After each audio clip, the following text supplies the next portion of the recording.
que donc nous avons pu inviter le docteur Tellière. Et donc je vais demander à Pierrette de donner son petit témoignage rapide, un petit peu, voilà comment... oui, je sais, oui, je te prends le cours. Et parce que je pense qu'il y a peut-être pas mal de gens qui ne s'imaginent pas ce qu'est la maladie de Lyme. Donc, je pense que ça peut être intéressant d'avoir un petit témoignage très très rapide. Et je te passe le micro. Oui, c'est très difficile de parler de la maladie de Lyme parce que je crois que chacun d'entre vous et chacun d'entre nous, puisque moi je suis atteinte bien sûr aussi, sommes des cas particuliers et il n'y a pas de, comment dire, de traitement adapté à chacun. Enfin, à l'ensemble, c'est vraiment un traitement plutôt individuel. Voilà, moi j'ai erré, comme sûrement beaucoup, grâce au docteur Cornette de Saint-Cyr, qui était sur Vannes, qui est retraité maintenant. Il a pu donc en fait détecter que j'avais la maladie de Lyme. Après une pneumonie très violente où j'ai cru perdre la vie, j'ai repris un peu des forces et pris contact avec Judith Alberta, qui m'a rappelé à la maison, qui était présidente à l'époque de Lyme Sans Frontières. Et j'ai donc décidé avec une amie, tant bien que mal, parce que j'étais vraiment très très fatiguée, d'aller sur Strasbourg à cette conférence sur la maladie de Lyme, où j'ai rencontré donc, le docteur Tellière, entre autres. Cette conférence était aussi animée par le docteur Horowitz, américain, et puis beaucoup d'autres personnalités qui étaient là. Et voilà, là j'ai pu dédiaboliser un petit peu, comprendre surtout ce qui se passait, comprendre tous les symptômes, toute cette fatigue et puis toutes les douleurs. Enfin voilà, je vais pas rentrer dans le détail. Et donc j'ai rencontré le docteur, j'ai pu parler avec le docteur Tellière vraiment à la fin de la conférence. Il était vraiment très oui à tout. Enfin, très à l'écoute de tous nos problèmes. Et voilà, il m'a dit, si vous voulez, vous pouvez venir sur Paris me consulter. Et voilà comment j'ai rencontré le docteur Tellière. Après, voilà, pour moi, c'était difficile d'aller sur Paris parce que voilà, il y a aussi l'aspect, on va dire, financier. Et le docteur Tellière m'a renvoyé vers quelqu'un sur Rennes. Mais j'ai vraiment pu comprendre, grâce à lui, grâce à ses explications très, comment dire, pointues, voilà, ce qui se passait. Et voilà, de fil en aiguille, j'ai rencontré aussi après des personnes. Donc tu parlais de M. Aubré, donc il y a, je ne voudrais pas citer tous les noms, mais je sais qu'il y a Madame Tariel qui est à la pharmacie Saint-Hélier, qui vraiment aide beaucoup les patients. Et puis beaucoup d'autres personnes sur Rennes, des naturopathes, enfin voilà. Mais on est quand même un peu toujours dans l'errance mais je sais que le docteur Tellière va vous parler de tout ça pour savoir un petit peu comment dépister et puis surtout après, et puis aussi comment continuer à se traiter parce qu'il y a différentes façons de le faire. En tous les cas, moi je vais beaucoup mieux. Là en ce moment je suis un petit peu un petit pic, mais bon, il faut vivre un peu avec, il faut se dire c'est un peu comme son colocataire. Et voilà, il faut essayer de... Voilà, mais c'est dur. Pour beaucoup, je sais que c'est pas facile et il y a des gens très très atteints. Et voilà, j'espère, je sais que le docteur Tellière va vous permettre de comprendre un petit peu mieux tout ce qui se passe, quoi. Voilà. Merci Pierrette, franchement. Je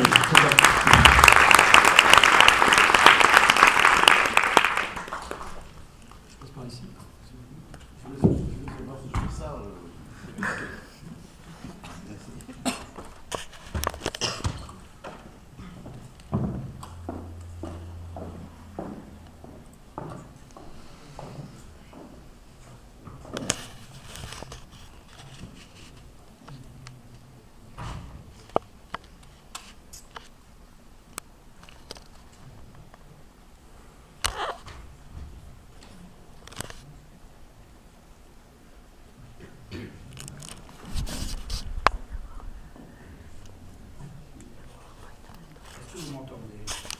Pas très bien.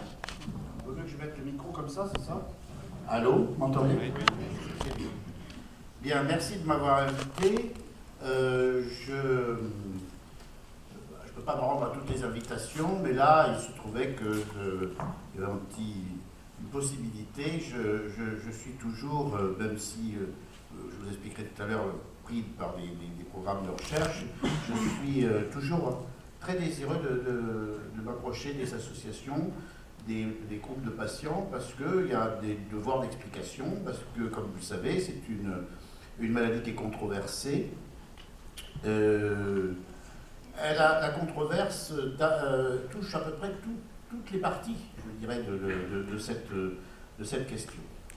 La première controverse, moi je suis un infectiologue, ensuite immunologiste, formé à l'Institut Pasteur, donc j'ai suivi des cours à assez haut niveau, à un moment donné, de maladies infectieuses, et on nous apprenait que la borrelia, ça existait, mais que c'était limité géographiquement dans les régions des Ardennes, de la Lorraine, de l'Alsace et du Jura.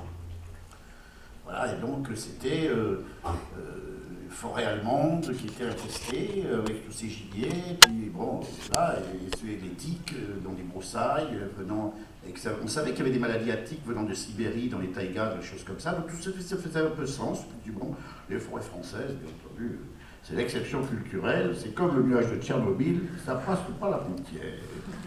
Comment je fais? Je fais comme ça? Ah voilà, très bien. Mais avant d'apprendre les notions nouvelles, donc ça c'était la première chose. Donc il a fallu d'abord convaincre petit à petit qu'il y avait une augmentation du nombre de tiques et que les contacts avec l'homme étaient plus fréquents. C'est vrai aussi que nous avons changé dans notre rapport avec la nature. De plus en plus, la nature est devenue un endroit de jeu, de plaisir, de promenade, des choses comme ça. Je ne sais pas, moi je suis pas très vieux, mais un petit peu quand même. J'ai l'impression qu'il y a eu un désir de nature chez les gens, peut-être parce que beaucoup de sont devenus citadins, et donc il y a eu une fréquentation de la nature, il y a eu tout le côté ludique avec la nature qui a fait que... Et puis les animaux domestiques ont augmenté, et puis aussi la chasse a diminué, la forêt a augmenté en France, le réchauffement climatique a fait que, parce que vous savez qu'il y a des saisons pour les tiques et pour lesquelles, je vous en parlerai plus tard, la bactérie qui infecte les tiques, la borrelia, est sensible à la température. Donc peut-être pour tous ces agents-là, ces contacts, on trouve que les tiques sont plus souvent infectées qu'avant. Des notions nouvelles également qui sont venues bousculer ce qu'on savait, c'est qu'une tique peut transporter certes la borrelia, mais pas que. Il y a d'autres pathogènes qui sont là, les babésias, les bartonelles, enfin bon, on y reviendra un peu plus tard. Donc c'est ce que l'on appelle ces co-infections, ou ces infections même particulières, peuvent très très bien être transmises par le même vecteur. Et deuxième chose, on a appris qu'il n'y a pas que les tiques qui peuvent transmettre. C'est-à-dire qu'il faut qu'il y ait un insecte qui porte la bactérie, ce soit un insecte piqueur, suceur de sang, ben ça il y en a, pour que le sang arrive digéré et se contamine, et au moment, dans l'intestin, et au moment de la régurgitation, un insecte, ça n'a pas de... Ça rentre et ça sort par le même endroit, vous voyez ce que je veux dire. Donc voilà, après la digestion. Donc ça n'a pas de tube digestif au sens, avec un anus, si je veux, une sortie. Donc ça sort par le temps, il y a une régurgitation de la tique, et c'est la régurgitation du sang digéré par la tique et infecté qui infecte localement. Donc eh bien, ces tiques peuvent transmettre des tiques qui sont multi-infectées, des transmissions transovarienne, ça c'est autre chose, mais qui est publié par Babesia, Adaplasma, Rickettsia. Il y a également, pas uniquement dans l'intestin, mais également par les ovaires de certains animaux aussi qui peuvent le faire. Donc, également, on pensait qu'il fallait qu'il y ait une bonne piqûre et qu'il fallait que c'est une bonne grosse tique bien gonflée de sang, parce qu'il y avait une notion de... Pas du tout. Une toute petite nymphe qui a l'air à peine gorgée d'une goutte de sang peut transmettre. Donc des notions nouvelles qui sont intervenues en disant attention, c'est pas aussi simple que cela. Et la grande notion aussi, c'est que les Ixodes ricinus, c'est-à-dire les tiques, sont beaucoup plus répandus que ce que l'on veut bien le croire. Voilà, la répartition. Et les taches blanches, c'est parce que ça n'a pas été reporté. Voilà, c'est tout. Parce qu'il n'y a pas de raison que le Portugal soit épargné, vous voyez, par exemple, ou que, même s'il y a des régions beaucoup plus sèches, en particulier dans le centre du Portugal, où il n'y a pas de broussailles, donc on pourrait l'expliquer, mais le mitage blancs de la Grande-Bretagne ne s'explique pas. Oui, c'est pas la chose. Et du côté des pays de l'Europe centrale et orientale non plus, je pense que ce sont des défauts de report. On en trouve, voyez bien, en Italie, que les pays méditerranéens ne sont pas épargnés. Quand on voit que la Costa Brava espagnole a l'air comme ça épargnée, peut-être effectivement pour des raisons d'absence de broussailles, mais je crois que c'est pas tout à fait vrai non plus. Il doit y avoir un petit problème également de report. Donc voilà ce que c'est. À gauche, la nymphe, la larve, la nymphe, l'adulte, voilà, le mâle, le femelle, qui sont là. Donc vous voyez que tous ces stades peuvent transmettre. Ça, c'est des diapos que je dois à mon collègue Philippe Raymond. La maladie de Lyme aussi est en augmentation dans tous les pays qui s'y sont intéressés. Pourquoi les États-Unis ont de la statistique? C'est parce que Lyme, c'est un comté du Connecticut, c'est en Nouvelle-Angleterre, je ne sais pas si vous avez été, mais c'est des forêts, c'est magnifique, hein, le Connecticut, le Vermont, la Nouvelle-Angleterre, c'est vrai que c'est des pays merveilleux, c'est des forêts, il y a énormément de cervidés, des daims, des cerfs, des chevreuils, des choses comme ça. Et un chevreuil, c'est un porte-avions à tiques. Il en a 200 ou 300 en permanence sur lui. Quand je dis 200, oui, c'est ça, je n'exagère pas. Voilà. Et vous me direz, mais alors, et en plus, ils ne sont pas trop malades. Pourquoi ils ne sont pas trop malades? Pas vous faire attendre plus longtemps. C'est une question. Pourquoi les animaux ne sont pas malades alors que nous, si on se fait piquer comme ça par même une seule, on tombe malade? Eh bien, c'est qu'une des raisons qui viendrait, il y a deux raisons. On ne le sait pas exactement, mais en fait, il y a deux raisons qui paraissent raisonnables d'évoquer. La première, c'est qu'un cervidé, ce n'est pas à 37 degrés. C'est à 38, 38,5. Or, je vous en parlerai plus tard, je travaille avec une équipe en Angleterre qui est une des rares à cultiver les Borrelia. Quand on a des cultures de Borrelia dans les milieux de culture, à partir de 38, elles ne sont pas bien. À 38,5, elles ne sont pas très bien non plus. À 39, elles ne poussent plus et même elles meurent. Je dirais qu'on peut en parler pas. Si vous êtes féru de médecine naturelle, il y a des tas de gens qui disent qu'il faut laisser la fièvre se faire, parce que la fièvre serait une augmentation hyperthermique du corps qui permettrait de se débarrasser de certaines choses. Et il y a des pays dans lesquels la médecine est très sérieuse, comme au Japon, où on n'enlève pas la fièvre aux gens. Sauf un petit bébé ou un sujet très âgé dans lequel l'hyperthermie peut porter des désordres encéphaliques et des déshydratations sévères. Mais autrement, on n'enlève pas la fièvre aux gens, donc on ne prescrit pas tous les antifièvres que l'on prescrit dès que quelqu'un dépasse 38 ici chez nous. On laisse faire ce phénomène qui était naturel. Déjà, autre chose, je dégraisse un peu, mais autre chose, donc il y a eu le nombre de tiques, les régions infestées, les stades dans lesquels, qui pouvaient être infestants, et il y a également une autre notion. C'est que cette bactérie, elle a la possibilité de se pelotonner comme un hérisson se pelotonne, en ce qu'on appelle des formes rondes et cryptiques, et de se mettre, deuxièmement, dans des positions à l'intérieur des tissus. Et de plus, elle est intracellulaire, intratissulaire, et se met sous forme ronde. Et ça va avoir une conséquence importante. C'est que pour qu'une bactérie soit reconnue par un système immunitaire, c'est-à-dire par les cellules dites compétentes, il faut bien qu'ils la reconnaissent. C'est des reconnaissances de déterminants antigéniques sur la surface. Vous savez, il y a des patrouilles comme ça qui passent et qui repèrent.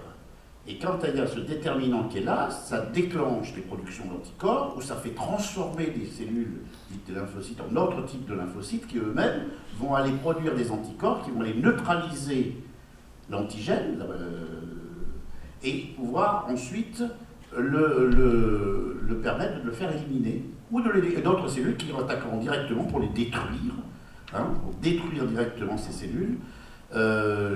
Ce qu'on appelle soit les natural killers, les tueurs nés, ou les macrophages, des cellules qui attaquent directement sans passer par l'intermédiaire des anticorps. Donc vous voyez que cette bactérie se cache. Donc elle utilise la technique de la guérilla. Et cette forme de résistance, les gens qui cultivent les Borrelia, et en particulier Vasapi à New York, a bien montré que si on augmente la pression antibiotique pendant un certain temps, la forme de résistance augmente. Il faut que vous gardiez cette notion à l'esprit, pardon, parce qu'on en parlera au moment du traitement, où j'évoquerai le traitement. Il faut se poser la question du traitement au long cours. Quand j'appelle au long cours, c'est-à-dire qui continue au long cours. Cette forme de résistance est particulière, elle n'est pas la seule de la Borrelia, il y a des tas d'autres bactéries qui l'ont. Mais en fait, elle l'a particulièrement. Donc ça empêche le système immunitaire de la reconnaître. Et on verra l'influence que ça a plus tard sur les tests et la viabilité des tests. Donc, normalement, voilà ce qui se passe. Le sang, je vous l'ai dit, est contaminé, la piqûre, donc il y a une infection locale, avec une réaction locale un peu allergique, parce qu'il y a des toxines bactériennes dans les moins de 48 heures, et c'est ce qu'on appelle l'érythème migrant. Érythème, érythros, ça veut dire rouge. Donc c'est une auréole rouge qui migre, qui bouge, qui augmente de taille et qui bouge. Voilà, l'érythème migrant, c'est ça. Avec un centre plus clair.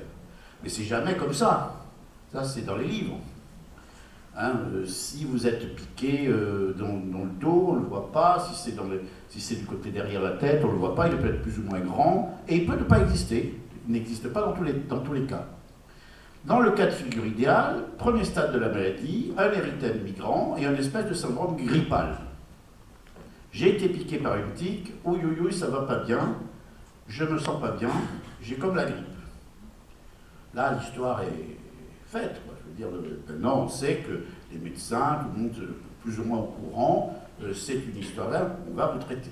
D'accord? Et donc, il y a des règles de traitement, et ces règles de traitement qui sont appliquées en France, c'est environ 3 semaines d'antibiotiques choisis dans 3 classes d'antibiotiques au départ, soit des ceftriaxone, soit des céphalosporines, soit des macrolides, c'est-à-dire le Zitromax, qui est un des chefs de file des macrolides, soit éventuellement une cycline. Bon, on n'en donne pas aux enfants plus petits, enfin on choisit selon que... Hein, il y en a même qui vont prescrit des amoxicillines pendant également les 3 semaines, donc il faut des bonnes doses, pendant 3 semaines on continue.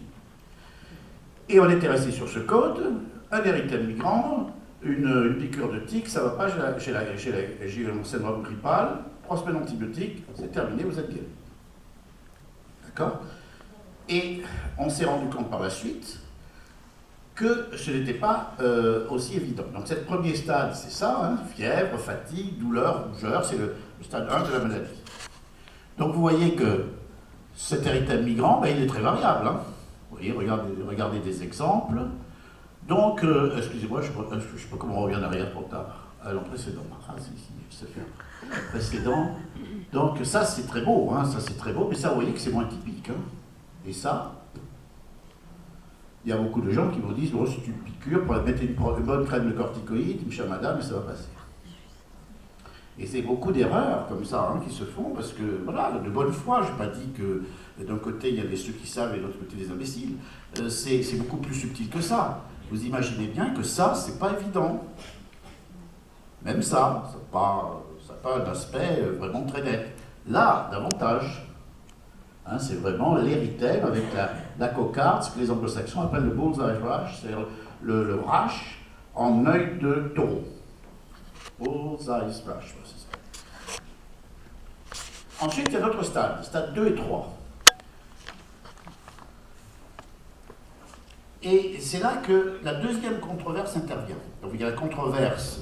La première, c'était la géographie et qu'est-ce qui pouvait donner cette maladie. Était-elle aussi répandue? Y avait-il autant de tiques infectées? La deuxième controverse, c'est est-ce qu'il y a un stade tardif ou non? En particulier si on a été traité. Un stade tardif sans traitement, beaucoup de gens sont prêts à l'admettre. C'est probable.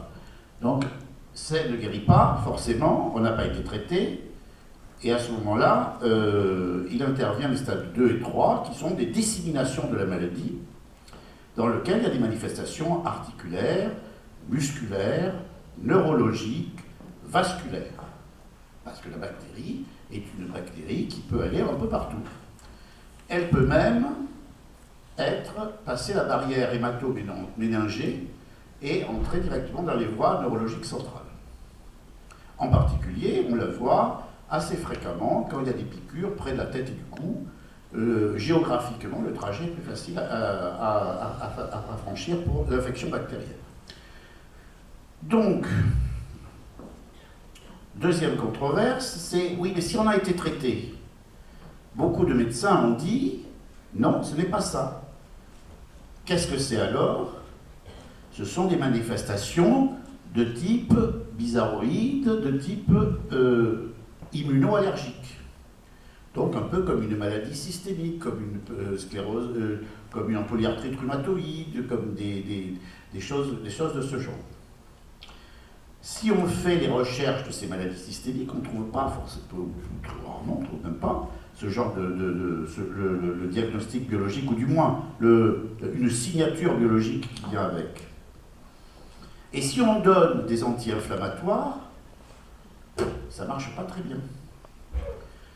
Si on donne des corticoïdes, ça marche un petit peu au début, puis après ça ne marche pas du tout. Et je vous expliquerai pourquoi après.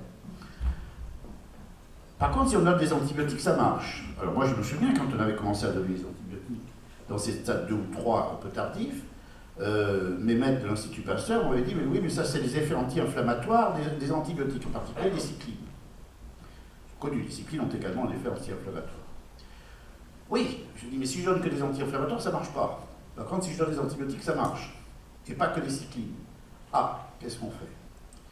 À ce moment-là, c'est la deuxième controverse. Y a-t-il un stade tardif, malgré le traitement de la maladie? Moi, je fais partie des gens qui pensent que oui.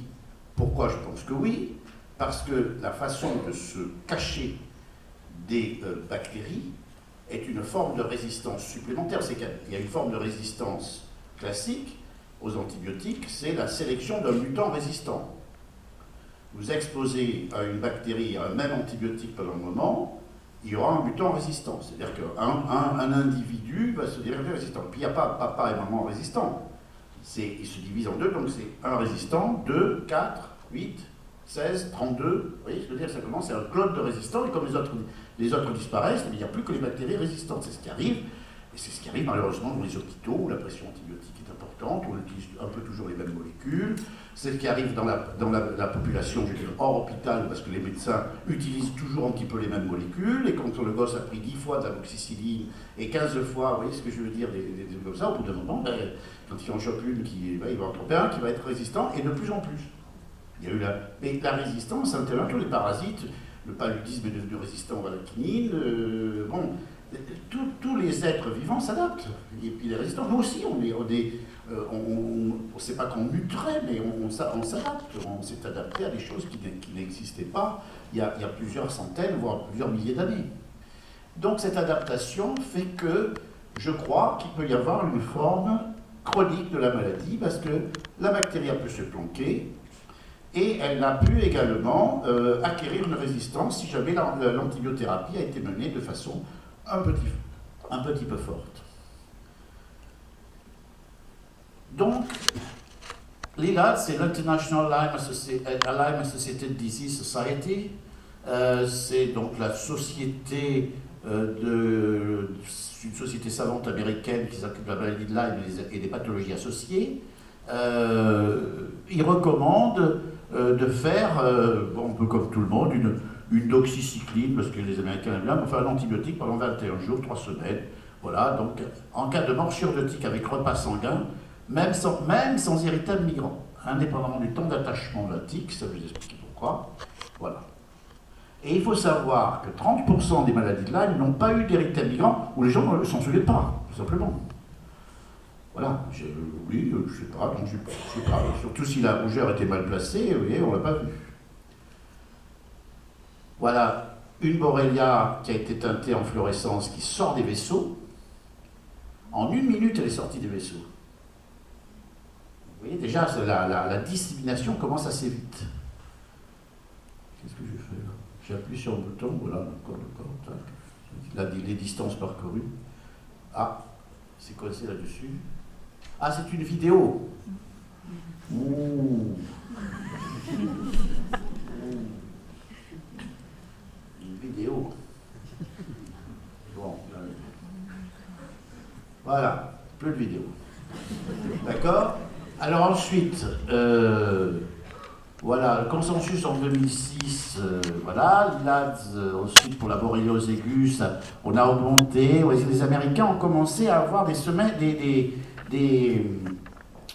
recommandations de durée d'antibiotiques longue. Là, je vous montre 6 semaines, il y a des médecins américains qui ont commencé à même à des traitements de 1 mois, 2 mois d'antibiotiques avec le même antibiotique. Moi, je suis un infectiologue, je le dis tout net, c'est une connerie. D'accord? Parce que on va mathématiquement et statistiquement solliciter, enfin faire naître des résistants. Il n'y a pas de raison que cette bactérie échappe. Et deuxièmement, on augmentera, et ça a été démontré, les formes de résistance, round bodies, cryptiques et tout ça. La bactérie se protège. C'est une manière de protection, elle n'est pas diabolique. Elle a simplement cette capacité de se protéger. Donc, bon, j'ai une parole un peu forte, mais je crois très sincèrement d'ailleurs que toutes les bactéries intracellulaires, il y en a d'autres. Vous avez la syphilis, vous avez la tuberculose, vous avez le bon vieux chlamydia qu'on est transmis quand on fait des bêtises, ou qu'on est victime de quelqu'un qui en a fait. Toutes ces bactéries, il faut des cures d'antibiotiques et des séquences d'antibiotiques. Une autre bactérie, par exemple, qui ressemble beaucoup, qui s'appelle la brucellose, qui est transmise par les produits, le lait ou pour les produits du placenta des ovins qui sont infectés. Et donc on peut attraper en prenant des fromages de chèvre ou de brebis mal nettoyés ou pas pasteurisés, mais c'est très bon, les fromages fermiers, comme on dit. Et on peut l'attraper, et on avait quelque chose qui ressemblait beaucoup, c'est qu'on appelait ça la patraquerie bruxellienne. Vous apprenez ça, la patraquerie bruxellienne, on était patraques, c'est-à-dire les vieux vétérinaires étaient patraques, c'est-à-dire ils avaient mal partout, ils étaient fatigués et ils étaient déprimés. Hein, tu as mal où? Partout, voilà. Et je vais pas bien. Et ce qui fait que d'ailleurs, ce que vous dit Madame Tersol, c'est que, je peux citer votre nom, hein, d'accord, voilà, c'est que cette errance, quelquefois, comprenez que quelqu'un qui est mal partout, et bien entendu, il va consulter d'abord un rhumatologue, par exemple, qui va lui dire, écoutez, moi, je ne sais pas trop ce que vous avez des trucs, pour les anti-inflammatoires, ça va passer. Après, les douleurs interviennent, on va voir un neurologue, qui va voir, qui va lui faire des électromyogrammes, qui va lui faire des trucs, qui va faire un examen complet, qui va voir, qui va vérifier qu'il n'y a pas de déficit moteur majeur, qu'il n'y a pas de déficit sensitif, ou il peut y en avoir. Mais voilà, il ne voit pas trop ce que c'est, mais c'est peut-être une sclérose en plaques, donc on va regarder, ben non, il n'y a pas de dépôt. Écoutez, voilà, je ne sais pas trop ce qui se passe, et donc on tourne comme ça, hein, puis après on est fatigué, donc on va voir un cardiologue. Si jamais on peut avoir un petit truc qui ne va pas, ouais, fatigué, puis on va voir un cardiologue, et puis après on finit par aller voir quelqu'un qui vous dit, écoutez madame, ça fait 1 an que vous traînez comme ça, à droite à gauche, et tout ça, tous mes confrères vous disent ça, je pense que vous êtes fatigué. Je pense que vous êtes fatigué, je pense que vous avez travaillé beaucoup, que vous êtes inquiète, que vous avez ceci, vous avez des difficultés. Je connais quelqu'un de très gentil, voilà, il va s'occuper de vous. Oui, non, il n'est pas psychiatre vraiment, mais en fait, il s'occupe quand même de choses, ouais, il va s'occuper de vous, et vous allez voir, vous allez très bien avec monsieur. Et c'est comme, je plaisante parce qu'il faut toujours plaisanter. Parce que même si c'est sérieux, même si c'est dramatique, c'est comme ça que ça se passe. C'est comme ça que ça se passe. Et cette errance qui est écrite, je la caricature, certainement, pour que vous en souveniez, mais je la caricature à peine. Voilà, je crois que c'est ça. Et, mais, voilà, déjà en 2014, il y avait ces traitements assez lourds. Donc, vous comprenez bien que le système de santé du médecin généraliste français, qui actuellement consacre entre 10 minutes et 20 minutes à sa consultation, je ne dis pas du mal en disant ça, hein, c'est la vérité, ne peut pas. n'y a pas le temps de faire le tour de la question et de poser les bonnes questions sur les habitudes. Moi, je me souviens quand j'étais à l'hôpital, quand on était d'abord externe avant d'être interne, on me faisait faire l'examen du patient qui arrivait. Et il y avait donc l'histoire de la maladie. Il fallait raconter l'histoire de la maladie. Et il y avait l'histoire du patient, c'est-à-dire ses habitudes de vie, tous ses antécédents, les antécédents familiaux, et qu'est-ce qu'il faisait, où il avait voyagé, quelles étaient ses habitudes qu'est-ce qu'il mangeait, tout ça, ça s'appelait, c'était l'histoire du patient. Il y avait l'histoire de la maladie et l'histoire du patient. Et après, on faisait l'examen clinique. Donc la réception, moi j'ai eu les réceptions d'un patient, 1 heure. Alors on peut aller plus vite, faire 40 minutes, 30, peut-être 30, mais pas en dessous. Ça ne me paraît pas très possible. Vous voyez ce que je veux dire. Donc cette première consultation pour avoir ce dossier historique, ce bilan, et voir toute la biologie qu'a fait quelqu'un pour éliminer des choses. Vous savez, voilà, il y a des choses qui sont très intéressantes, même dans une biologie standard. Pour voir s'il y a de l'inflammation, pour voir s'il y a une inversion de la formule leucocytaire, c'est-à-dire si les polynucléaires neutrophiles ont été consommés pour les combats incessants contre les bactéries. Et il y a des choses, des petits détails qui renseignent, même dans une biologie classique. Et après, il faut demander des biologies spécialisées, on y viendra plus tard. Donc cette première consultation est fondamentale. Bon, il y a un groupe qui s'appelle Chronimed, c'est-à-dire maladie chronique, qui a établi des critères. Il y a 5 critères majeurs. Ce sont des critères. La première qu'il faut avoir, si on veut dire qu'il y a une maladie chronique qui s'est installée, malgré traitement ou sans traitement, ou à plus forte raison sans traitement, la fatigue. Mais ça, je vais dire que toute maladie infectieuse chronique fatigue. Les hépatites fatigue, une bronchite qui traîne, ça fatigue, bon, mais il faut qu'il y ait cette fatigue quand même. On ne voit pas une maladie chronique sans avoir cette fatigue inexplicable. Des critères neurovasculaires, des critères musculaires, des critères irritatifs, je dirais irritatifs inflammatoires, et on va les voir. Donc cette fatigue, physique, psychique, intellectuelle, avec des troubles du sommeil, un sommeil non réparateur, des difficultés de concentration, une anxiété exagérée, une émotivité, je dirais, exagérée. Moi, j'ai vu des patients qui sont au bout des nerfs, qui sont à bout de nerfs. Et il faut être très, très patient, c'est le cas de le dire. Donc, ils sont de nerfs, ils peuvent être un peu agressifs. Les patients qui sont venus me voir de manière un peu agressive, d'ailleurs, de dire, voilà, il y a personne qui arrive, quand vous arriverez, parce qu'on n'est plus dans une vie normale complètement.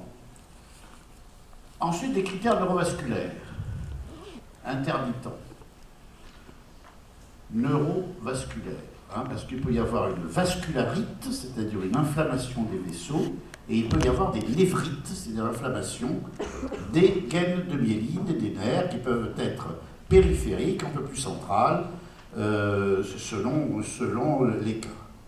Donc des ecchymoses spontanées, des problèmes d'extrémité froide, des dysesthésies, c'est-à-dire des troubles de la sensibilité, des acouphènes, des troubles visuels atypiques, des sensations de palpitation, enfin des sueurs, enfin des trucs bizarres qui font d'ailleurs que, on dit, attendez, c'est n'importe quoi, c'est une espèce d'inventaire à la Prévert, là, qui fait que c'est pas sérieux.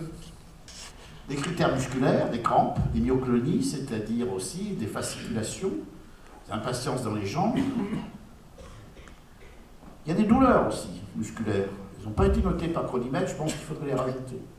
Il y a des douleurs musculaires, des sortes des coups de lancette dans les muscles, comme ça, comme si on avait presque une déchirure musculaire. Et des critères irritatifs, c'est-à-dire inflammatoires, avec des prurites, c'est-à-dire ça gratte, des arthralgies migratrices, myalgiques. Et c'est ça aussi qui fait dire aux gens, mais attendez, un coup vous avez mal là, un coup vous avez mal là-haut, à gauche, à droite, un coup ça dure 10 minutes, un coup ça dure 2 heures ou 10 heures, qu'est-ce que c'est? C'est justement le caractère aléatoire et comment j'allais dire, mouvant de ces dans lequel il y a tous les caractéristiques d'un symptôme, c'est-à-dire la topographie, l'intensité, la durée et la circonstance déclenchante sont très variables. Cette variabilité du symptôme, au lieu de faire dire aux confrères « arrêtez, vous êtes en train de faire une dépression et vous somatisez ».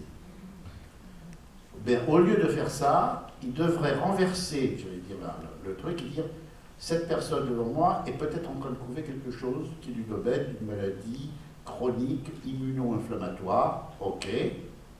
D'où vient cette inflammation chronique? Et donc faire un raisonnement centripète vers le centre, au lieu de centrifuge en disant « vous avez mal partout, bon, c'est que vous ne savez pas très bien ce que vous avez, voilà, vous êtes en train de vous faire des nœuds, et il faut que vous allez voir quelqu'un qui vous aide. » Ce qui n'empêche pas que les techniques de relaxation, toutes les techniques là peuvent aider. Hein, toute maladie a sa participation psychosomatique, et surtout une maladie chronique. Quand on est malade quand on a mal et qu'on est fatigué et qu'on a des inflammations depuis 1 an, 2 ans, 3 ans, 4 ans, 5 ans, c'est aussi normal qu'on n'ait pas le moral au plus haut fixe. Hein. Donc, au plus beau fixe, je veux dire. Pardon. Donc voilà, donc tout ça est un peu mélangé, mais voilà les choses qui s'y attardent.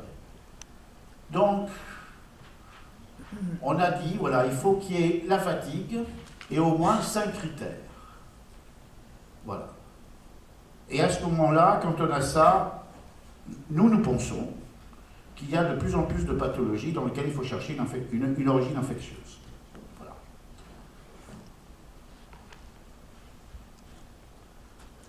Donc il y a des syndromes qui sont nécessaires au diagnostic, ces arthralgies migratrices, les crampes nocturnes, les fasciculations, les myoclonies, le brouillard cérébral, mais également, vous voyez, des choses qui sont un peu plus particulières, des sauts de tumeurs importantes, des pertes de force musculaire.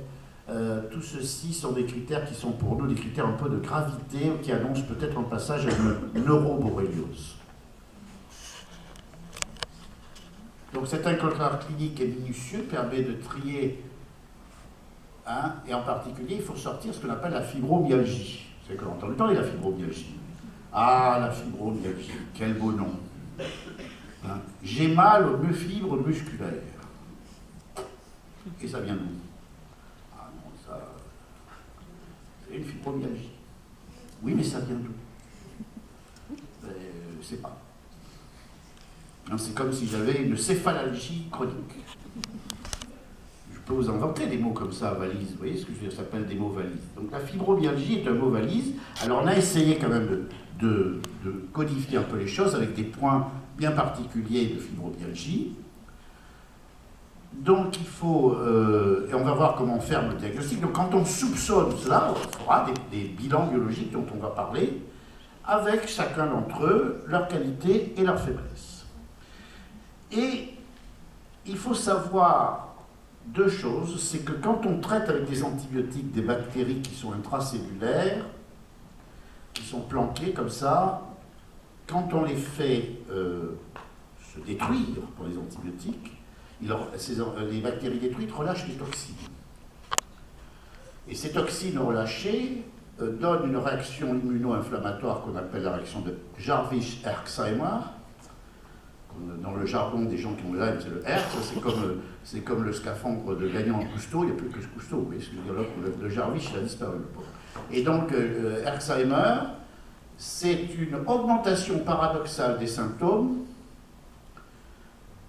par libération de toxines après destruction de bactéries par des antibiotiques ou par un traitement. Voilà la définition. Il ne faut pas, tout n'est pas Herx. Donc il y a libération des toxines, ces toxines interviennent donc quand il y a eu un certain nombre de bactéries détruites, donc c'est rare qu'elles interviennent le premier jour. Mais intervenant au moins 48 heures, 3, 4, 5 jours après, qu'il y a un certain nombre de bactéries, et elles ne durent pas aussi très très longtemps. Un Herx, ça dure entre 4 jours et 2 semaines, le temps que ces toxines soient éliminées petit à petit.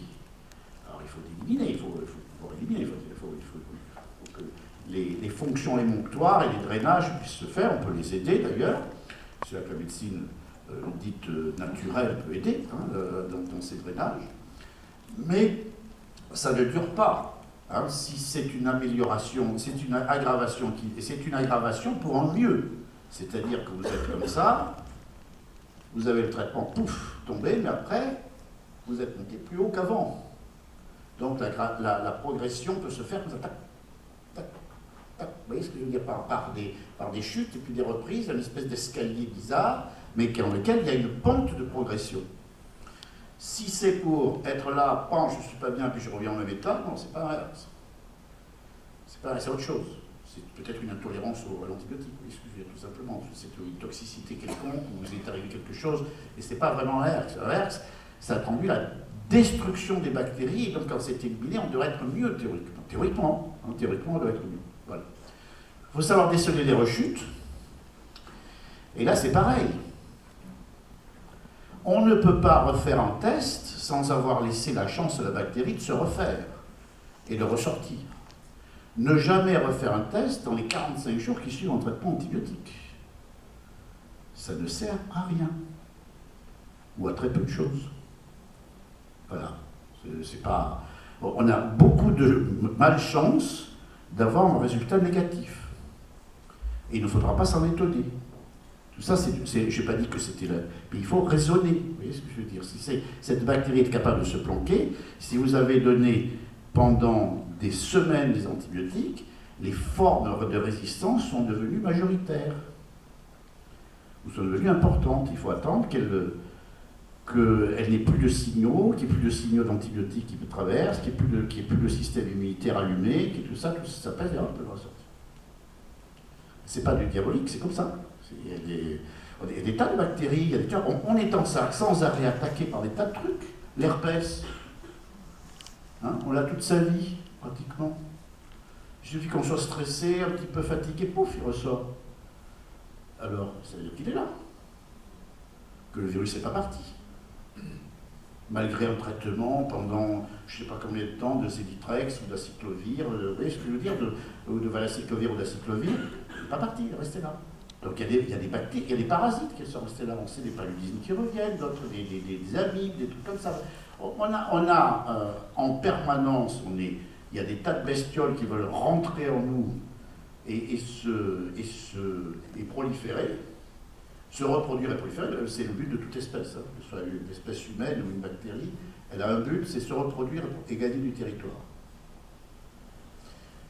Alors si on n'a pas d'ennemi, elle le fait. Donc le système immunitaire, dans son ensemble, qui est un système immunitaire, mais qui a aussi fait participer des organes, on le verra plus tard, hein, qui participent au maintien de la résistance, va le faire. Donc il faut savoir modifier un traitement, il faut savoir déceler les rechutes, précoces comme tardives. Et oui. Hein? D'un syndrome post-Lyme treatment. Oui, c'est le post-Lyme. Voilà. Voilà, et je vous avais dit aussi que la fibromyalgie, vu que c'était un mot valise, les gens avaient dit, bon d'accord, on va essayer de ça. Il y a les 18 points sensibles de la fibromyalgie, c'est-à-dire que quand on appuie là, ça fait mal. Je l'ai mis à la fois pour dire que je suis quelqu'un de sérieux qui s'intéresse à mes amis neurologues, mais ça me fait un peu rigoler, voilà, c'est tout. Mais parce que on peut les retrouver beaucoup, et puis vous savez, quand quelqu'un a mal, il a un peu mal partout, y compris là, vous voyez, donc c'est pas facile. C'est pas facile. Je voulais parler de quelque chose qui est de plus en plus important, parce que, comme je vous l'ai dit, en dehors du fait qu'une maladie chronique peut entraîner une dépression, quelle qu'elle soit, la maladie de Lyme a ceci de particulier, c'est que la bactérie peut aller directement inflammer des structures nerveuses, et puis qu'elle n'est pas le seul à faire ça. Je vous ai cité quelques maladies là qui sont là. PANDAS, ça veut dire Pediatric Autoimmune Neurological Disease. Pédiatrique, auto-immune, neurological disease, maladie auto-immune neurologique des enfants, associated with Streptococcus. C'est-à-dire qu'il y a Vous attrapez un gosse attrape des infections par streptocoque, donc il a des angines, des otites, des trucs comme ça. On connaissait deux problèmes avec cela. On connaissait l'arthrite juvénile, le rhumatisme articulaire aigu du jeune. On connaissait l'endocardite d'Osler, c'est-à-dire une péricardite ou une endocardite due au streptocoque. Et de plus en plus, on parle de ça. Et quand j'ai des enfants qui me sont confiés pour des maladies neurodégénératives, je cherche toujours un streptocoque. Vous avez également, qui ont été publiés sur des psychoses aiguës, des encéphalitides aiguës avec chlamydia, trachomatis pneumoniae, avec par contre aussi des infections. Et puis il y a quelques antibiotiques qu'il faut faire attention parce qu'ils sont un peu aussi, ils sont un petit peu, on ne sait pas trop pourquoi, déclencheurs de troubles neurologiques ou psychologiques assez graves. Et il y a ce qui a été décrit, la rage bartholdienne, et ça c'est deux amis américains qui ont découvert des gens qui avaient la bartonelle, c'est-à-dire cette maladie dite des griffes du chat, qui n'est pas du tout transmise par les griffes du chat, mais qui a un aspect de griffes du chat, c'est-à-dire que vous avez des stries sur la peau et plein de ganglions. C'est transmis par des puces qui sont souvent sur des chats. Mais pas toujours, mais la bartonelle, en tous les cas, c'est ça, et ça donne beaucoup de signes neurologiques et psychiatriques. Voilà que d'autres maladies qui peuvent en donner aussi. Donc, il y a une fatigue. Il y a également le fait qu'il peut y avoir des co-infections. Donc, un examen clinique de soupçon de Borrelia doit être long. On va avoir les examens biologiques et il faut penser aux petits camarades qui peuvent venir dedans, c'est-à-dire les streptocoques, les bartonelles, les parasitoses, les candidoses, qui peuvent aussi donner des troubles du comportement. Voilà, alors je vous ai donné les titres de candidose parce que, pourquoi j'ai insisté sur la candidose? Parce qu'un des risques d'un traitement à long terme, non protégé, c'est d'avoir des mycoses. Et c'est des candidoses la plupart du temps. Et ces mycoses, bon, ça va, on les voit facilement si c'est une dame parce qu'elle peut avoir une mycose vaginale et ça, elle s'en rend compte assez vite. Chez un garçon ou un homme, c'est beaucoup moins évident. Et puis la candidose peut se mettre sur le plan digestif. C'est plus rare, mais si on a un système immunitaire un peu affaibli, on peut avoir une candidose digestive qui se traduit par une langue soit enduite, soit vileuse, avec un peu brunâtre, avec une espèce de petit velours dessus. Et puis le fait d'être extrêmement sensible à deux choses, à toute alimentation acide et toute alimentation sucrée. Vous direz que le sucre c'est l'acide aussi, hein, d'accord? Si vous avez fait de la chimie organique, sucre plus O égale acide plus méthyle. C'est le principe de la fermentation. Tout ce qui est sucré peut être fermenté. Et la fermentation est acide et produit de l'alcool. Voilà. C'est comme ça. Alors on peut faire de l'alcool avec tout ce qui est sucré et c'est pour ça qu'on fait de l'alcool avec des céréales, on fait de l'alcool avec des légumes, on fait de l'alcool avec des fruits, on fait de l'alcool avec bien sûr avec des raisins, avec de tout. Du moment qu'il y a un peu de sucre. Je suis sûr qu'on pourrait faire de l'alcool avec des spaghettis. Je ne sais pas quel goût ça aurait, mais ici ça serait très productif, mais il suffit qu'il y ait des sucres. Voilà, pour avoir un peu de fermentation alcoolique. D'accord? Voilà. Donc, et la candidose se traduit par une envie de sucre addictif. Je vous en parle parce que voilà, quand nous viendrons au traitement tout à l'heure, c'est pour ça aussi que je ne suis pas très en faveur des traitements longs, parce que c'est aussi un risque. La résistance par les formes kystiques, la résistance par la sélection des mutants résistants, la création d'un environnement acide si on a une alimentation qui ne suit pas, et des candidoses pourquoi? Parce que on crée une niche écologique. Un antibiotique, c'est pas plus intelligent qu'un antibiotique, ça zigouille des bactéries, c'est son boulot. Mais qu'est-ce que nous avons dans l'intestin, dans la bouche et dans les vagins? On a des bactéries, on a des virus et des levures. Si vous zigouillez les bactéries, il y a de la place pour les autres. Les virus n'en profitent pas, mais les levures, oui. D'accord? Les levures, oui. Et c'est favorisé par une certaine acidose. Le pH est un système tampon très important. Si vous êtes trop acide, vous chopez des mycoses. Si vous êtes trop basique, vous attrapez des bactéries. Donc attention à mes amis naturopathes, ne baséifiez pas trop vos patients parce que la nature a voulu que les portes d'entrée de l'organisme soient acides. La bouche est acide, l'œil c'est acide, la transpiration c'est acide, un vagin c'est acide, c'est pas 6, c'est pas 7, d'accord, c'est à 6,5. Une bouche c'est pareil, l'urine c'est acide, tous les endroits par lesquels ça peut entrer, excusez-moi, l'expression, c'est acide pour enlever les bactéries. C'est comme ça. Hein? Donc il ne faut... je sais qu'on mange trop acide avec les viandes, avec les laitages, avec les sucres et tout ça. Il y a une mesure. Si on va essayer, je vous le dis, je le dis, parce que c'est ce que je pense, je ne peux pas entrer en confrontation avec qui que ce soit, mais vraiment...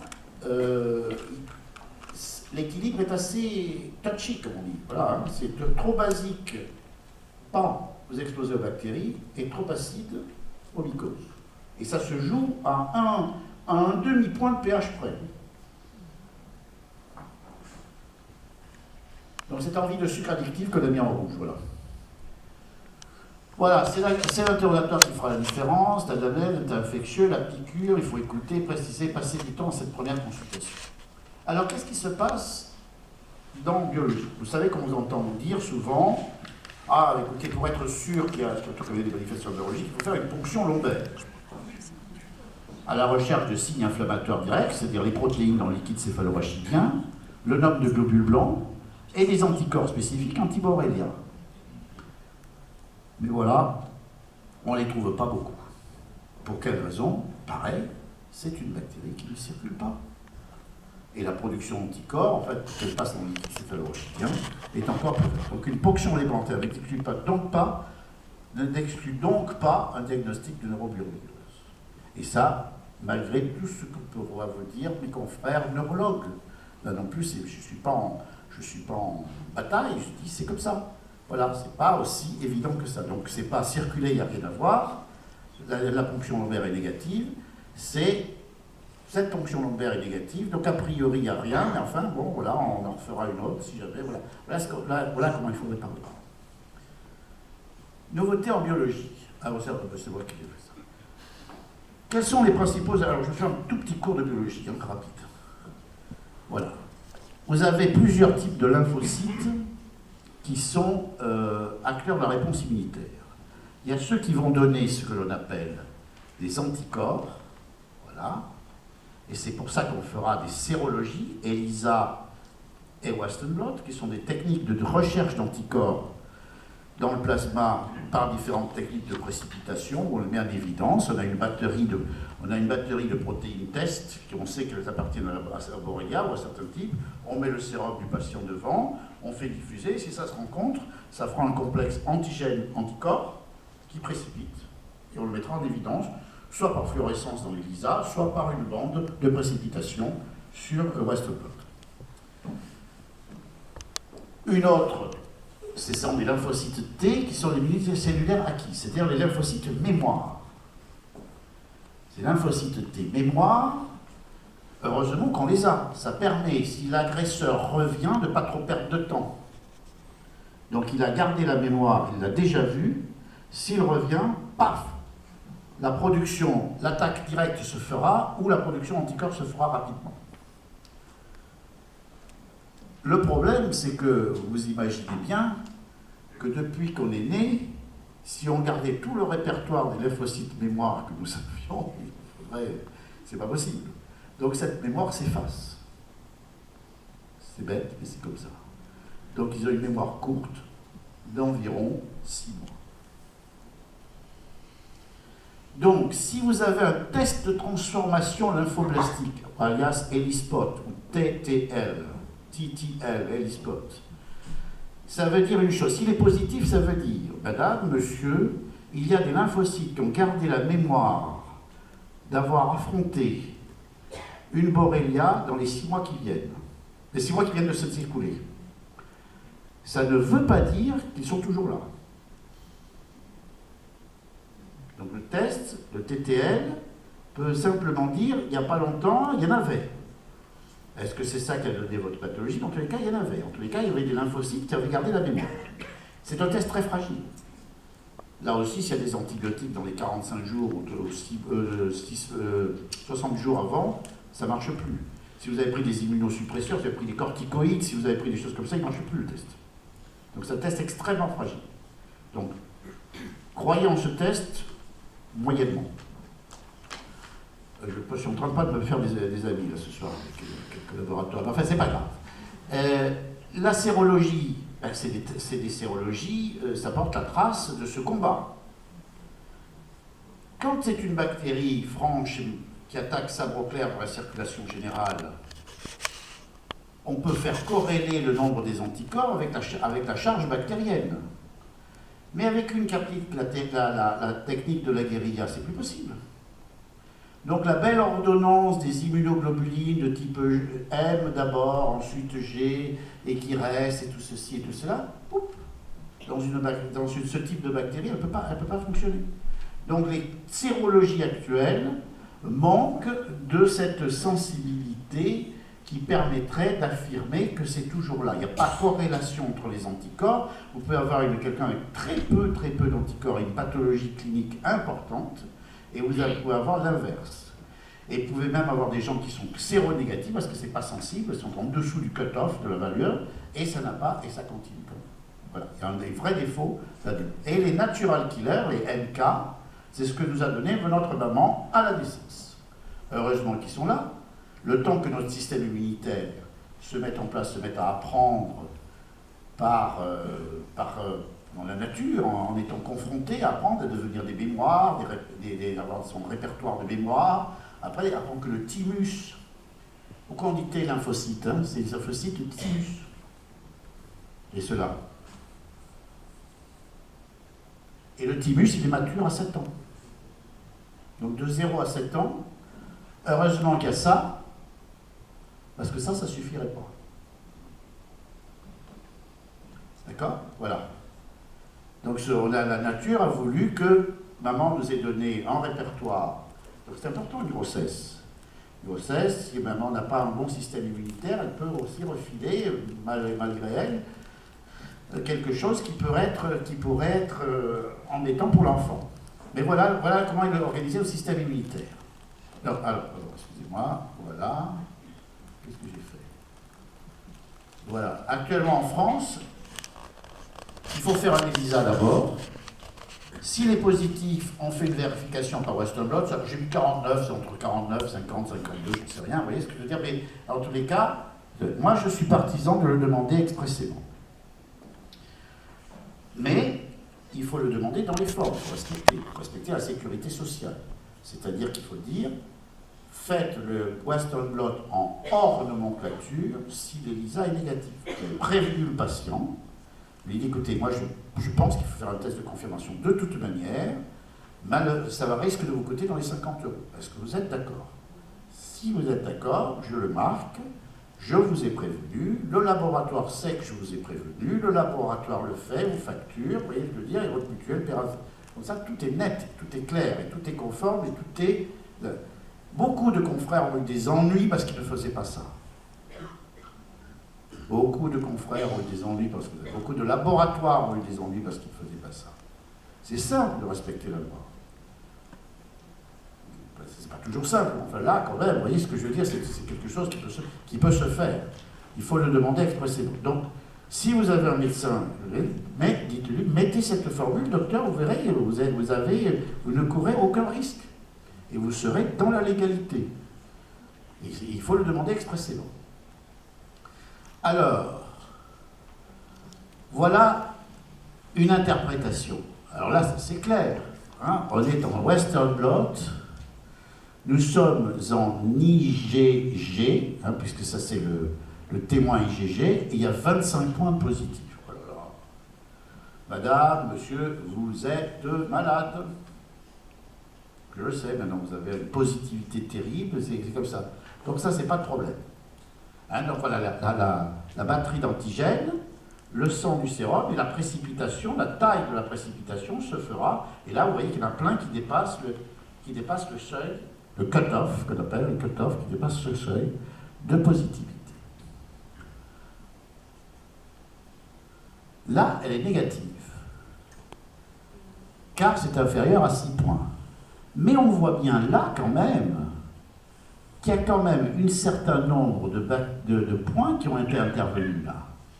Vous voyez que ça, ici, au niveau de P41, il y a quelque chose. Au niveau de P39, il y a quelque chose. Au niveau de l'Outer Surface Protein C, il y a quelque chose. Au niveau de... Attendez, où est-ce que je suis? C'est là, c'est la P120... je crois. Là-bas, il y a quelque chose. Donc ça veut dire quand même qu'il y a eu contact. Et là, qu'est-ce qu'on fait? Théoriquement, vous êtes négatif. La plupart des médecins vont vous dire, bah, écoutez, c'est pas ça, c'est négatif. Et là, à l'ILAS aux États-Unis, enfin moi j'y vais régulièrement, on dit quand même là il faut voir. On ne peut pas se satisfaire comme ça et qu'une épreuve thérapeutique est possible. Ça existe en médecine, hein, une épreuve thérapeutique. Vous avez un fort soupçon d'une maladie, vous dites, écoutez, je n'en ai pas là, il faut être franco, je dirais. Je n'en ai pas la certitude, la biologie est un petit peu douteuse, je pense quand même que c'est ça. Bon, à plus forte raison, s'il y a une histoire de la maladie, hein, la tique, où je vais à la chasse, où je promène mon chien, je ramasse sans arrêt, où je me souviens très bien qu'il y a 10 ans, j'avais une auréole comme ça, puis après, voilà, on m'a traité, puis c'est parti, puis maintenant, ça fait 4 ans que je ne suis pas bien. Enfin, il y a une histoire de la maladie. Mais s'il n'y a pas, même à l'absence d'une histoire de la maladie, devant les signes, avec cette fatigue, ces signes irritatifs, ces signes neuromusculaires et vasculaires qui sont là, vous avez un test comme ça, moi je peux faire une épreuve thérapeutique. Il faut le mentionner comme ça, donc il faut le tester. Alors, voilà. Donc là, vous voyez, qu'est-ce que j'ai fait? Ça aussi, c'est un positif, voilà, c'est positif. Voilà, ça, c'était en IgM, c'est pareil. Des bandes en corrélation, vous voyez qu'il y en a beaucoup qui sont positives ici. Ici, la VLSE. Alors, elles ont des significations, hein. Effectivement, toutes les bandes n'ont pas la même signification. La VLSE, qui est la Variable Light Protein Sequence Expressed, enfin peu importe, ça serait un indicateur de virulence selon les microbiologistes. La P58 ne serait pas spécifique forte de Borrelia. La P41 ne l'est pas, ça je peux vous le dire. La P41, c'est une protéine de flagelle. Toutes les bactéries qui ont des flagelles ont des P41. On ne peut pas faire un diagnostic sur une simple P41. Voilà, P41, protéine de flagelle non spécifique de Borrelia burgdorferi. Voilà. D'accord, mais les autres le sont. Hein. Donc là, il s'agit de quelqu'un qui est positif, mais cette P41, elle, on ne peut pas la... P39, c'est une protéine de membrane. La hauteur surface protéine, pourquoi je vous en parle? Parce que les candidats vaccins sont fondés là-dessus. Vous allez entendre peut-être parler dans la presse qu'il y a une société française de biotechnologie qui essaye de faire un vaccin. Il y a des tentatives de vaccination en Suède actuellement, sur les humains, en Autriche. Les États-Unis ont arrêté parce que c'était tout fait par une surface de protéines, c'est la P24. Et le problème, c'est que c'est une outer surface protéine, c'est une surface extérieure. Donc, les anticorps dirigés contre cette protéine de surface ne seront pas actifs, moi je peux le prédire, contre les formes rondes. Parce qu'elles ne seront pas exprimées. Donc, comprenez ce que je veux dire? Ça va faire des anticorps anti-OSPA, mais si l'OSPA ne s'exprime pas parce que les formes sont rondes, ça ne marchera pas.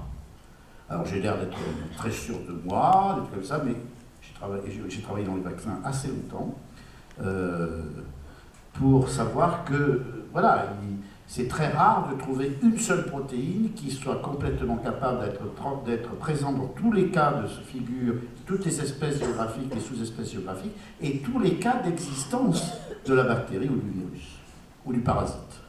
Et c'est pour ça d'ailleurs qu'on ne peut pas faire un vaccin contre le palu. Pareil, c'est un parasite. Il n'y a pas de vaccin contre le palu. toutes les bactéries qui ont des formes un petit peu de type parasitaire, parce que c'est un peu un parasite, ça a une forme un peu parasitaire, c'est très difficile. AOSPC, surface externe aussi, là on n'a pas essayé, mais ça ne marcherait pas plus, ça serait pour le stade précoce. Le pédugite, c'est une surface externe, c'est pour vous dire que voilà, c'est ça. Voilà, l'acidification qui est là, vous pouvez la regarder. Mais sachez surtout, ce qui est important, c'est qu'il faut au moins, en dehors de la P41, qu'il y ait 2 voire 3 bandes positives. Et une histoire de la maladie qui corrèle ou qui l'appelle. Alors c'est vrai qu'il y a des choses qui sont un peu plus spécifiques de Garigny, d'autres choses que ça, voilà. Mais j'allais dire, il ne faut pas trop se focaliser là-dessus. Je sais bien que beaucoup de gens me le demandent, mais docteur, alors j'ai de la paix, machin, est-ce que c'est grave?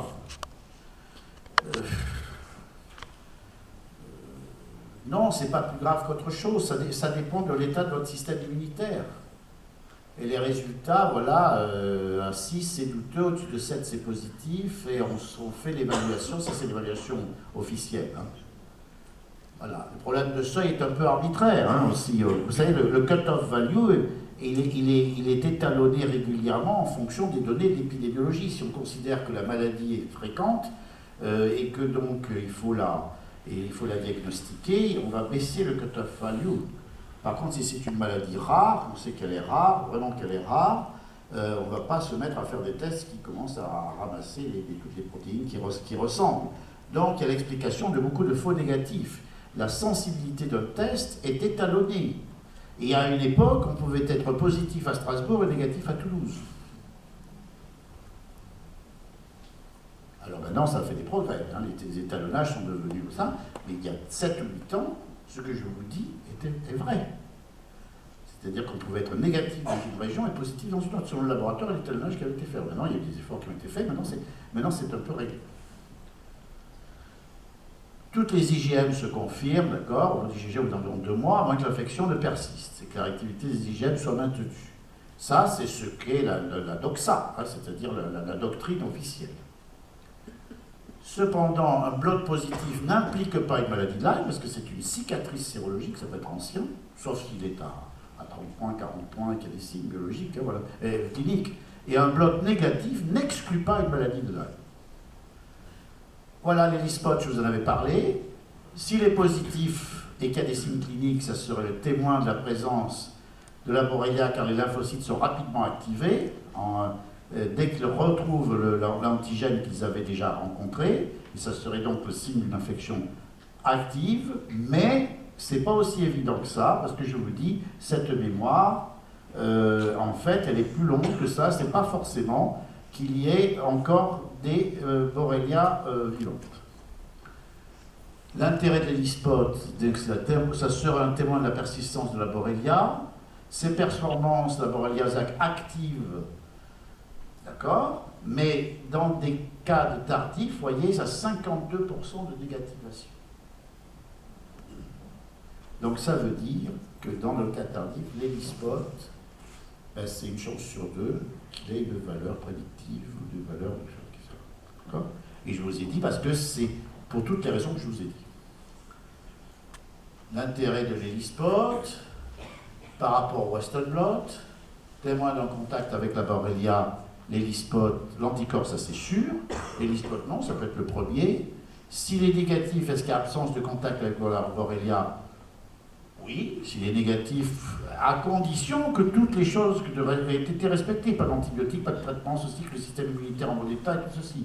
Ça, c'est, je pense qu'il y a beaucoup de choses. S'il est positif, actif, oui. La persistance, oui. Test positif en phase précoce, oui, à ce moment-là, les spots peuvent l'être, effectivement, alors que les Western blot, il faut attendre que les anticorps arrivent, il faut attendre 2 mois, hein, après la piqûre de la bactérie. Donc, est-ce que ça permet de suivre l'efficacité des traitements? Oui, l'hélispot peut le permettre, effectivement. Et donc, vous voyez quand même qu'il a quand même pas mal d'avantages, mais il a des inconvénients. Son résultat pose-t-il seul le résultat d'une Borrelia active? Non.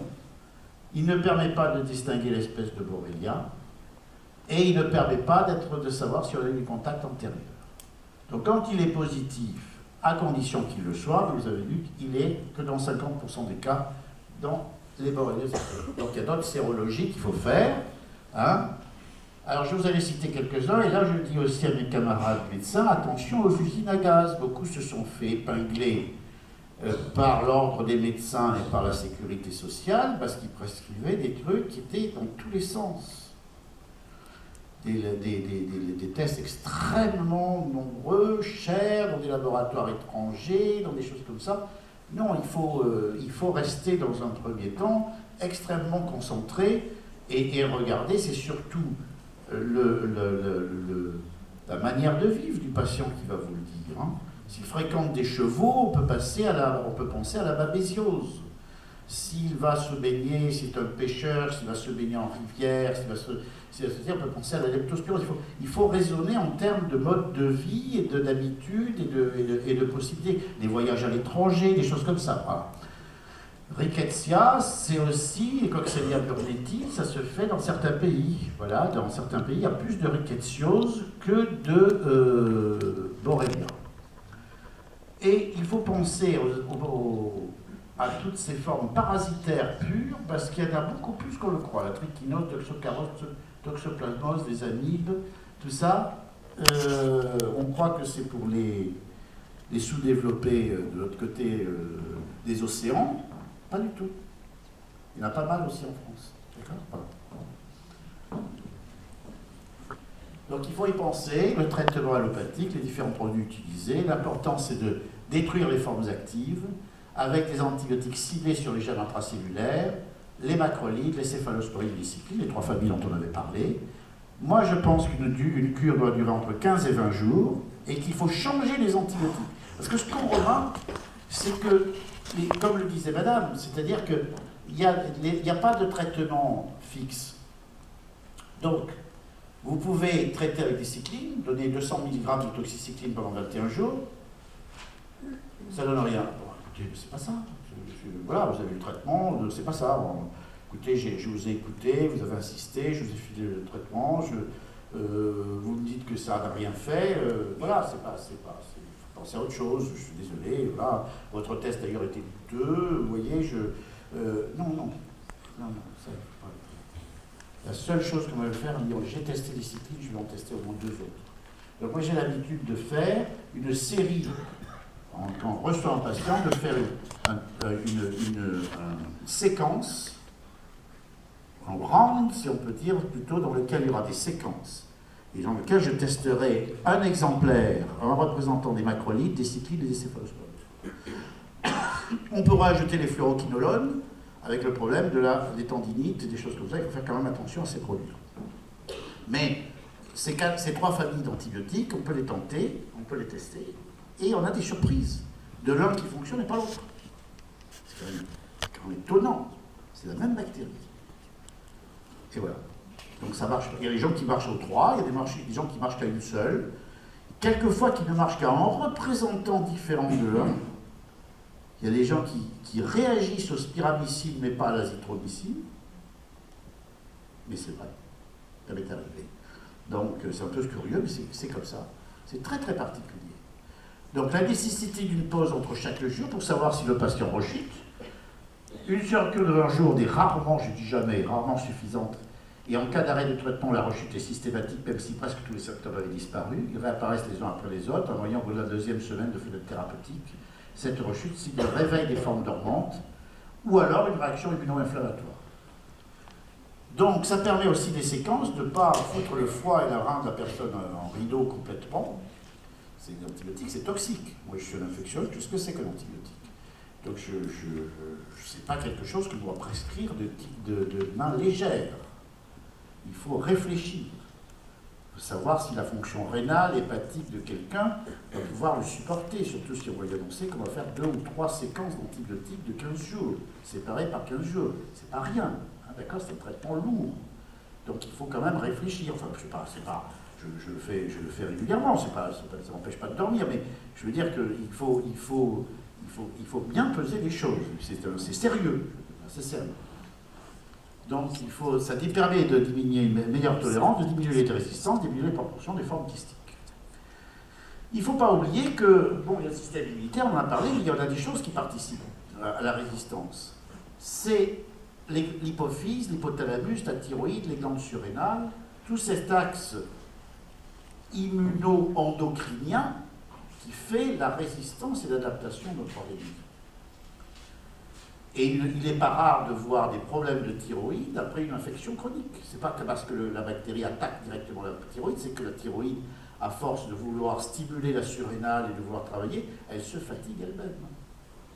Alors il y a des thyroïdites auto-immunes, il y a des thyroïdites infectieuses, parce que la bactérie va se mettre à côté de la thyroïde, elle modifie le tissu, donc le système immunitaire perd son latin et trouve qu'il y a un tissu modifié, il trouve ça bizarre et l'attaque. Deuxièmement, il y a une attaque directe de la glande, c'est plus rare, mais il y a aussi épuisement de la thyroïde, fatigue de la thyroïde. Ou la thyroïde qui travaille tellement qu'elle se met en sur-régime et commence à y avoir des nodules thyroïdiens hyper fixants. Donc les choses sont possibles. Et également sur les glandes surrénales, et il faut surveiller si le cortisol, la DHEA, enfin si la production surrénalienne est correcte. Vous savez que le cortisol, qui est produit par les surrénales, c'est un anti-inflammatoire. C'est la famille et le cortisol, c'est ce qui va donner les cortisones. Et puis qui va donner aussi les androgènes surrénaliens. Cortisone, c'est une corticostérone. C'est de la même famille qu'une progestérone, qu'une testostérone, et qu'un astéradiol, c'est des stéroïdes. Oui, donc il peut y avoir même des conséquences sur le plan hormonal sexuel. Donc ce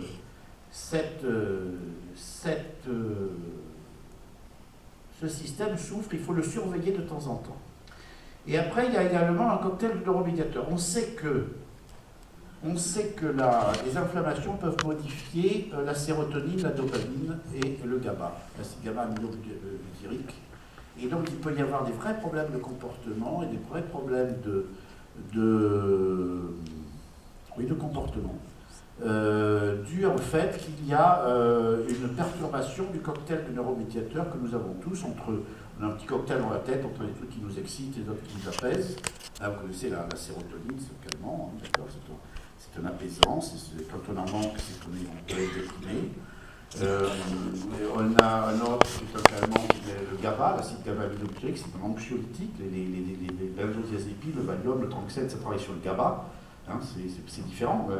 L'anxiété, la dépression, on peut avoir les deux, mais ce n'est pas les mêmes neuromédiateurs qui sont en cause. Et puis on a des choses qui nous excitent, la dopamine, l'acétylcholine, et vous voyez que ça peut donner des problèmes de comportement. Donc entre ça, et puis en fait, j'ai parlé, alors maintenant, je suis dans ma bonne assiette, il faudrait que je parle quand même du rôle de l'intestin, l'imperméabilité intestinale. Bon, je ne veux pas vous en parler, mais vous savez très bien que s'il y a une inflammation dans l'intestin, la cohésion de la paroi intestinale est défaite, ça laisse passer des choses, les patrouilles immunologiques qui sont là trouvent des trucs qui n'auraient pas dû passer normalement, et cette inflammation s'exporte. C'est pour ça que, effectivement, si on a l'abus de certains produits qui sont excitants du système immunitaire, on peut avoir des réactions immuno-inflammatoires à distance. Articulation, brouillard cérébral, asthme, ce que l'on veut, voilà. Pourquoi on parle beaucoup des produits laitiers? Mais c'est simple, les produits laitiers, bon, il y a d'un côté, il y a le lactose, bon, c'est la fermentation, ça fait des gaz, bon, alors, ça gêne soi-même et l'entourage, si je peux m'exprimer ainsi, mais et puis c'est pas bien, quoi, tout ça, mais c'est surtout la caséine. La caséine qui est une protéine très branchue, qui est extrêmement incitatrice du système immunitaire. La caséine, c'est ce qui fait caséifier le lait, qui fait qui donne du caséum, du caillé, et donc c'est pour ça qu'on appelle le cheese, le queso, le queijo, le fromage, c'est du truc de la caséine, ou alors du fromage. Les Italiens, qui pourtant le caseum, c'est romain, ils appellent le formaggio, ça se met en forme, ce qui permet de coller les protéines de lait et les tenants et de prendre la forme. La même chose pour le pain, la gliadine, c'est pareil, c'est une colle qui glue les trucs, et ces colles protéiques du pain ou de trucs sont extrêmement branchées, elles sont très excitatrices du système immunitaire. Donc c'est pour ça que quelquefois, quand on a un système inflammatoire, moi je comprends, et je le fais aussi, je dis écoutez, voilà, arrêtez un petit peu les produits laitiers, les produits à base de blé pendant un petit moment, ça va vous aider. Ça va vous aider si vous avez des immunoinflammations, et ça va, le foie, avec sa détoxification, les sucres. Je dis que parce que les sucres acidifient, favorisent les mycoses, mais également dévient le mécanisme des mitochondries, dont le mécanisme de toute l'énergie cellulaire, l'énergie en général, et je pense qu'on mange trop de sucre, très sincèrement. Donc c'est pour ça que moi je ne suis pas du tout contre il faut des probiotiques, de l'argile, de l'aloe vera, de la glutamine, entre les cures une protection hépatique. Moi je fais un petit mélange d'esmodium, chrysanthellum, curcuma, ou radis noir, chrysanthellum, curcuma. Je ne suis pas du tout un naturo-bidulopathe, hein, je veux dire, mais je trouve que ça marche bien, voilà, hein, d'accord, je ne dis pas ça méchamment, parce que des huiles essentielles, je n'en ai pas parlé, quand quelqu'un ne peut pas supporter les antibiotiques, parce qu'il me dit, écoutez, moi j'ai eu un premier traitement, j'ai un médecin qui m'a prescrit 4 mois d'oxycycline, et puis maintenant je ne supporte plus les antibiotiques, en plus j'ai des mycoses partout. Qu'est-ce qu'on va faire? Je vais pas faire d'autres. Je ne vais pas changer les antibiotiques. Donc j'ai fait un traitement antimycotique, avec du fluconazole, du flagyl, des choses comme ça, et je lui donne d'autres choses, en particulier les huiles essentielles, parce que je sais que je ne vais pas être délétère là-dessus, je ne vais pas en rajouter un peu. Donc voilà, ça peut se faire, il faut savoir utiliser les armes que l'on a un peu partout. Qu'est-ce que j'ai fait? Oui, c'est ça, d'accord, voilà. Éviter les rechutes. Voilà, on s'en fout.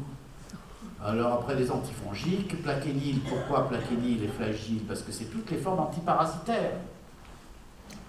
On donne souvent du plaquenil. D'abord, soit parce qu'il y a une babesiose, il y a ce moment-là, une véritable sorte de malaria, hein, avec des sueurs et des frictions nocturnes, et le plaquenil ou la malarone sont efficaces. Et sinon, on peut mélanger du flagyl et des antiparasitaires avec les antibiotiques pour faire sortir les formes kystiques. Ça ne marche pas à tous les coups, mais enfin, c'est un appui assez intéressant. Voilà des exemples antiparasitaires qu'il faut renouveler régulièrement. La naltrexone, parce qu'elle est antidouleur, à faible dose, ça travaille sur la dopamine, sur le neuromédiateur. C'est un inhibiteur de la dopamine. La naltrexone à haute dose, à 50 mg, elle est donnée pour les cocaïnomanes. Mais moi, j'en donne de 2 à 5 mg, c'est beaucoup moins. Donc voilà un exemple d'une ordonnance. Hein. Voilà, c'est comment elle est là, elle était pendant 8 jours même, vous voyez. Donc vous aviez phasigite, c'est un flagyl, pendant 3 jours, paf, pour faire sortir les toxiques. Ensuite, 2 antibiotiques en représentant de céphalosporine, plus un macrolide, et fluconazole pour éviter les mycoses. On arrête plus ou moins 21 jours, on prenait une cycline, qu'il n'y avait pas là, et zinate, qui est encore une céphalosporine. On s'arrêtait 21 jours, on recommençait une cycline avec un autre représentant des macrolides différent de la rhodamycine. Voilà, je pourrais vous en présenter beaucoup, vous voyez ce que je veux dire, des probiotiques, des choses comme ça, un drainage et un contrôle de la thyroïde, de la dopamine et de la sérotonine.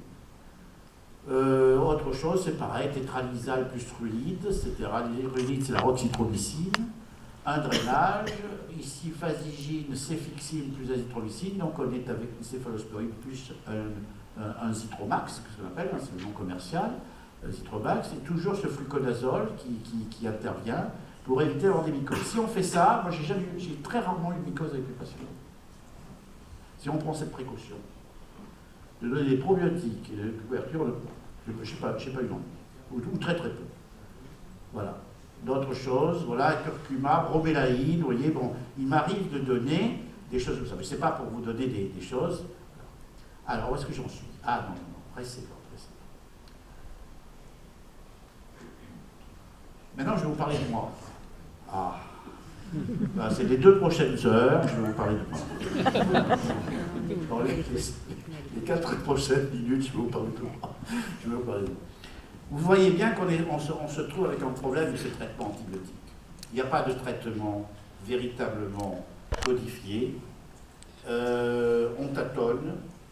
Moi, je suis partisan, je ne suis pas tout seul, des séquences. D'autres qui vous diront non, non, il faut taper à long terme. Moi, je ne suis pas d'accord avec ça. Pourquoi? Mais il n'y a pas de consensus.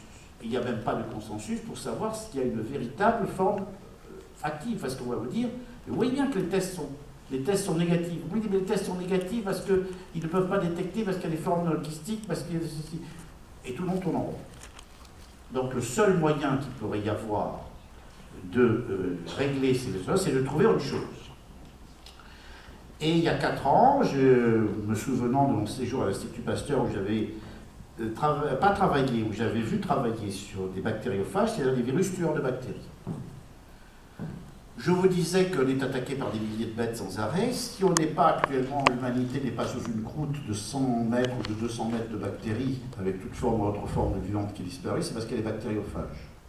C'est parce que là, sur cette table, en nous, sur les moquettes, partout, il y a eu un combat absolument apocalyptique entre les virus et les bactéries. Mais si on pouvait le voir au microscope, on aurait peur. Le film d'horreur le plus gore ne pourrait pas être... C'est ça. Vous comprenez bien que si les bactéries n'ont pas proliféré, c'est parce qu'elles ont des prédateurs. Toute espèce qui n'a pas de prédateur prolifère, que ce soit dans la nature. L'espèce humaine est en train de proliférer parce que nous n'avons plus de prédateurs. Nous n'avons plus d'ennemis. Nous n'avons que nous-mêmes comme ennemis. D'accord? Et en plus, on fait la régulation la plus con qui existe, on fait des guerres. Pour tuer des gens jeunes et en bonne santé. Alors, voyez, il y a mieux comme sélection. Vous voyez ce que je veux dire? Bon, voilà. Donc, c'est même pas intelligent ce qu'on fait. D'accord? Donc, c'est... on peut pas... Il n'y a pas de... C'est une loi. Toute espèce essaye de se reproduire et de gagner du territoire. Si vous lui laissez la champ libre, elle proliférera. Si nous ne sommes pas bouffés complètement de l'intérieur par les bactéries, c'est parce qu'il y a des bactériophages. Il faut que vous ayez cette notion que dans le monde, c'est comme ça que ça se passe. Dans la nature, dans les flaques d'eau, dans les trucs comme ça. Voilà. Il y a des combats permanents qui se passent. Et là où il y a beaucoup de bactéries, dans les égouts, dans les trucs dans ce genre, dans les eaux et d'ailleurs, voilà, c'est magnifique, quoi. Voilà, c'est ça même. Bon, donc ça a été abandonné, ça a été utilisé à un moment donné, cette lutte. On prenait des bactériophages pour lutter contre les bactéries. Et on avait pendant un moment fait des bactériophages spécifiques pour des tas de maladies. Mais c'est compliqué parce c'est un virus, il faut le trouver, il faut le cultiver ce virus, parce que c'est un truc vivant. Donc quand les antibiotiques sont arrivés, on a dit, oh, ça c'est trop compliqué, avec une petite pilule à 0,1 centime d'euro ou 2 centimes d'euros de prix de revient industriel, on arrive à faire des choses. On ne peut pas se permettre ça, c'est pas possible, et donc ça a été abandonné. Ça a été continué dans certains pays, et quand est revenue depuis quelque temps la résistance aux antibiotiques dont je vous parlais, on a commencé à réfléchir à cela. Je n'ai pas été le premier il y a 4 ans à dire au Raqqa j'ai trouvé. Je savais qu'il y avait des équipes qui commençaient à travailler là-dessus. Et donc je suis allé me rapprocher d'une équipe anglaise, qui n'est pas connue en France, mais le professeur Martha Clockey à Leicester, c'est une vraie star pour son pays, parce qu'elle a mis au point un bactériophage contre le Clostridium difficile, cette maladie nosocomiale qui a tué entre autres le fils de Pardieu, enfin, vous voyez, des trucs comme ça qui s'attrapent dans les hôpitaux. Et il est en train de travailler à mettre au point des traitements avec cela. Il y a des équipes en France qui ont travaillé sur des bactériophages, sur les grands brûlés, et également sur certaines cicatrices opératoires. C'est décrit à Villeneuve-Saint-Georges, sur des germes différents, sur des staphylos, sur des streptos, sur des trucs comme ça, qu'il est devenu résistant. Donc il y avait quelques personnes qui continuaient. Et donc on s'est dit, écoutez, comment ça pourrait se faire pour... est-ce qu'on pourrait trouver un bactériophage de Borrelia? Alors vous savez, les Anglais, ils sont joueurs, à condition qu'ils gagnent. Et donc je dis ça en riant, et ils sont très très pragmatiques. Donc le professeur Martha Clockey, qui n'avait pas pensé à la Borrelia, travaillé sur une Clostridium difficile, m'a dit, mais c'est intéressant. Elle s'intéressait à la Vietnam, elle m'a dit, voilà, moi je vous le fais, ça va coûter de temps. Et il y a toujours des belles histoires dans la vie. J'ai rencontré quelqu'un qui m'a aidé énormément parce que c'est une autre histoire, mais il y avait son fils qui avait une borréliose et qui était en même temps autiste. Et en soignant sa borrelia, j'ai amélioré considérablement son autisme. Voilà, l'histoire, c'est comme ça, parce qu'il y a des cofacteurs, on sait maintenant, il y a les pandas avec les streptocoques, il y a d'autres cofacteurs avec les maladies infectieuses.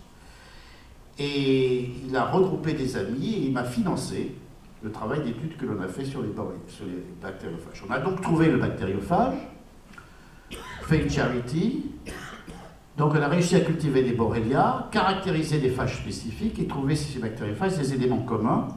Et là maintenant, ce qu'on a fait, à un moment donné, on s'est dit, mais on va faire un traitement. Alors vous imaginez faire un traitement, c'est-à-dire proposer aux autorités sanitaires, madame ou monsieur le chef de l'autorité sanitaire, j'ai trouvé un virus tueur de Borrelia, on va l'injecter aux patients. Oui, mais pas tout de suite, hein, d'accord, on va faire quelques études de sécurité d'abord, d'accord, et c'est normal. Injecter un virus vivant à quelqu'un, pour son bien, est-ce que ce virus va évoluer, est-ce qu'il va muter, est-ce qu'il va faire quelque chose, ce sont des questions légitimes. C'est pour ça qu'actuellement les bactériophages ne sont utilisés que sur des choses externes, c'est-à-dire des brûlures, des plaies, des champs opératoires, des choses comme ça. Quelques sprays pulmonaires ont été utilisés sur les mucoviscidoses ultra-infectieuses, en particulier au CHU de Lyon, mais il y en a très très peu.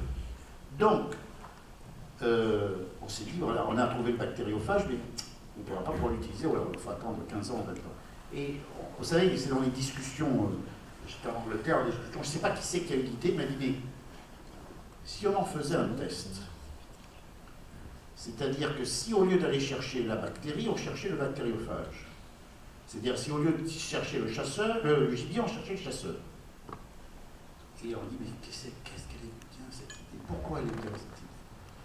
Parce que le chasseur ne peut vivre que si le gibier est là. Donc si on trouve un bactériophage, c'est qu'il y a de la bactérie vivante. Et il se fout totalement de savoir cette forme kystique et tout ça, il va y aller, il va la percer, il va la faire exploser. Il va dans les tissus et partout. Et il circule sans arrêt. Ils sont environ, pour une bactérie, il y a environ une cinquantaine ou centaine de bactériophages qui chassent. Donc la compétition entre eux est sévère, et comme ça, et ils en ont besoin. C'est-à-dire qu'un bactériophage, c'est un virus, c'est-à-dire c'est une capsule avec un bout d'ADN dedans, et il ne peut vivre que s'il se reproduit en s'introduisant de quelque part, et en introduisant dans l'ADN de l'autre, sinon il ne vit pas. Sa durée de vie est de quelques jours. Vous comprenez ce que je veux dire? C'est que pour lui, c'est vital. Donc il va chercher désespérément à trouver sa proie. S'il n'a pas, il disparaît.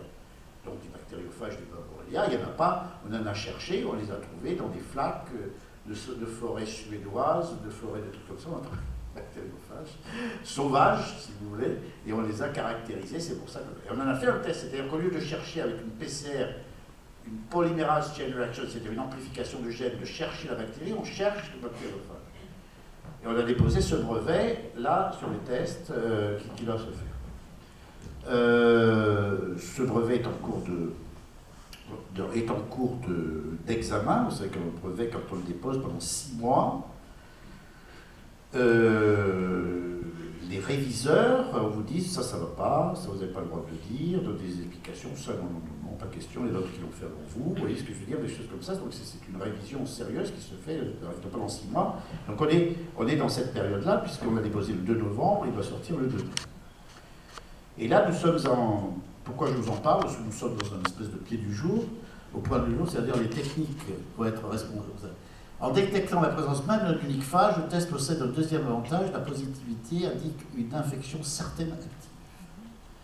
Et puis surtout, cette technique de test par bactériophage, qui est unique, on est vraiment la seule équipe à le faire, on va pouvoir la transposer pour d'autres bactéries. Et donc, on est en train de voir comment on va pouvoir faire ça. Et on va faire également, on a fait déjà une étude comparative de ce test avec l'ELISA ou AstraZeneca PCR.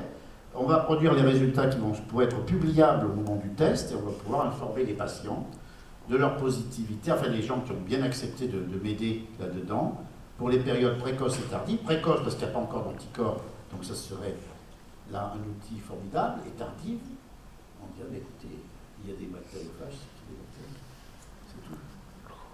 Il ne peut pas y avoir de bactéries.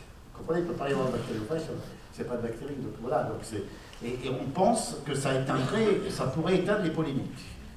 Voilà, et j'ai des bonnes idées de penser que ces tests seraient fiables. Précoce et tardive ou post-traitement, ce sont celles qui sont les plus controversées, dans lesquelles nous manquons cruellement de pas fiables. Si je vous dis ça, c'est parce que la personne qui m'a aidé a dit beaucoup d'argent, mais il m'a dit maintenant, mon cher Luc Lelière, je ne peux plus. J'ai beau avoir de l'argent, et nous sommes en train de, je vous le dis, parce que j'ai pris cette liberté, je me suis un peu demandé, mais voilà, nous sommes en train de faire une campagne de dons, de recueil de dons actuellement pour pouvoir payer un an de travail supplémentaire à un PhD chinois.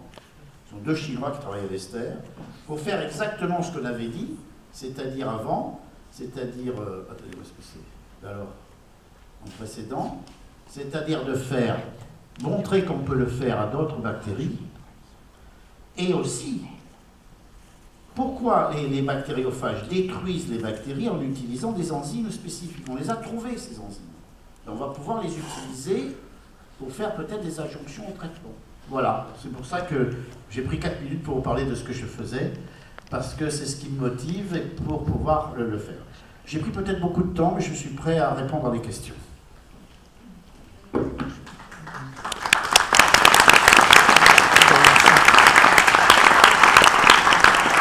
Vous te levez ?